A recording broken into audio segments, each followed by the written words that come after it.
ఈరోజు ఎన్నికలు సమీపిస్తున్నాయి. ప్రచార భాగంలో పంచకుంటకు రావడం జరిగింది. ఎప్పుడూ కూడా మీరు వైఎస్ఆర్ కాంగ్రెస్ పార్టీకి సైనికుల్లాగా అండగా నిలబడి పోరాటం చేశారు.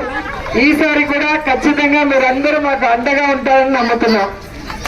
ఎందుకంటే జగనన్న 2019లో పాదయాత్రలో మీ కష్టాలు చూశారు, విన్నారు. అవన్నీ దూరం చేస్తారని మీకు భరోసా ఇచ్చారు. మీరు కూడా అన్నని ఆశీర్వదించి 151 ఎమ్మెల్యేలు గెలిపించి ముఖ్యమంత్రిని చేశారు. ముఖ్యమంత్రి అయిన మొదటి రోజు నుంచే జగనన్న మీకు చేసిన వాగ్దానం ప్రకారం సంక్షేమ పథకాల్ని ప్రతి గడపకి ప్రతి పేదవారికి అందించాలన్న చిత్తశుద్ధితో సచివాలయ వాలంటీర్ వ్యవస్థను తీసుకొచ్చి ఏ ఊరిలో ఆ ఊరికి ఏ ఇంటికి కావాల్సినవి అవి వారి ఇంటికే నేరుగా వచ్చే విధంగా ఎలా ఇస్తున్నారో కూడా మీరు చూస్తున్నారు. గతంలో ఏది కావాలన్నా మండల ఆఫీస్కి వెళ్ళాలి, లేదా హెడ్ క్వార్టర్స్కి వెళ్ళాలి, లేదా చిత్తూరుకి వెళ్ళాలి. కానీ ఈరోజు ఆ కష్టం లేకుండా అన్ని కూడా మీ ఇంటి వద్దకే వచ్చే విధంగా సచివాలయ వాలంటీర్ వ్యవస్థను తీసుకొచ్చారు. సో అర్హులైన ప్రతి ఒక్కరూ కూడా ఏ పార్టీ వాళ్ళైనా ఏ కులం వాళ్ళైనా పేదవాళ్ళైతే అర్హులైతే వాళ్ళకి అన్ని కూడా అందిస్తున్నాం. ఇవన్నీ గుర్తుపెట్టుకోవాలి. మన మనసున్న ముఖ్యమంత్రి జగనన్నని రెండోసారి ముఖ్యమంత్రిని చేసుకోవాలి. మన రాష్ట్రాన్ని మరింత అభివృద్ధి వైపుకు నడిపించడమే కాకుండా మీకు కూడా మరింత సంక్షేమాన్ని అభివృద్ధిని చేసే అవకాశం దొరుకుతుంది. సో ప్రతి మనిషికి 2 ఓట్లు ఉంటాయి. ఒకటి ఎమ్మెల్యేకి, ఒకటి ఎంపీకి. 2 ఓట్లు దేనికి వేయాలి? ఫ్యాన్ గుర్తుకేయాలి. ఫ్యాన్ స్విచ్ చేస్తే ఏమొస్తుంది? చల్లటి గాలి వస్తుంది. అలాగే వైఎస్ఆర్ కాంగ్రెస్ పార్టీ ఫ్యాన్ గుర్తు కోటేస్తే మీ కష్టాలు దూరమై మీ జీవితాలు సంతోషంగా సుఖంగా ఉంటాయి. అవునా కాదా?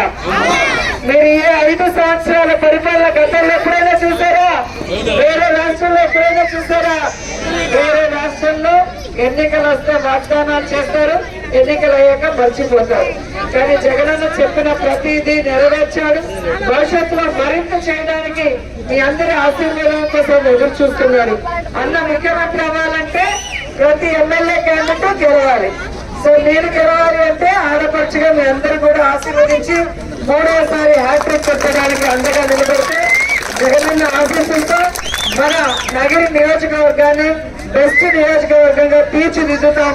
ఇప్పటికే అనేక అభివృద్ధి కార్యక్రమాలు చేసిన సంగతి కూడా మీరు గమనిస్తున్నారు. అంతేకాకుండా మరింత సంక్షేమంతో పాటు అభివృద్ధిని సర్వీస్ ను కూడా మా చారిటబుల్ ట్రస్ట్ ద్వారా చేస్తున్నాం, ఇంకా చేస్తామని కూడా ఈ సందర్భంగా తెలియజేసుకుంటూ మీకోసం ఎల్లప్పుడూ అందుబాటులో ఉంటూ మీ బిడ్డగా మీకోసం పనిచేస్తున్న జగనన్నకి మాకు మీరు కూడా సైనికులుగా పనిచేయాల్సిన అవసరం ఉంది. ఎందుకంటే కోవిడ్ సమయంలో కానీ హెవీ రైన్స్ వచ్చినప్పుడు కానీ ఈ 5 ఏళ్లలో మిమ్మల్ని పట్టించుకొని తెలుగుదేశం పార్టీ వాళ్ళు ఎన్నికలు అనగానే వస్తారు, ఊర్లో కందలు పడ్డట్టుగా వస్తారు. ఆ కథ ఈ కథ చెప్తారు. ఏ విధంగా మోసం చేయాలన్న ప్రయత్నం చేస్తారో గతంలో కూడా మీరు చూశారు. కాబట్టి వాళ్ళు అబద్ధాలు చెప్పడమే తప్ప అధికారంలో వచ్చినప్పుడు ఎప్పుడూ మంచి చేయలేదు. కాబట్టి మంచి చెయ్యని అబద్ధాలు చెప్పే చంద్రబాబు నాయుడిని ఆ పార్టీని నమ్మొద్దు. మీకు మంచి చేసినా ఖచ్చితంగా రాబోయే రోజుల్లో కూడా మరింత మంచి చేసే జగనన్నని మమ్మల్ని నమ్మి ఆశీర్వదించమని కోరుకుంటూ సెలవు తీసుకుంటున్నాను.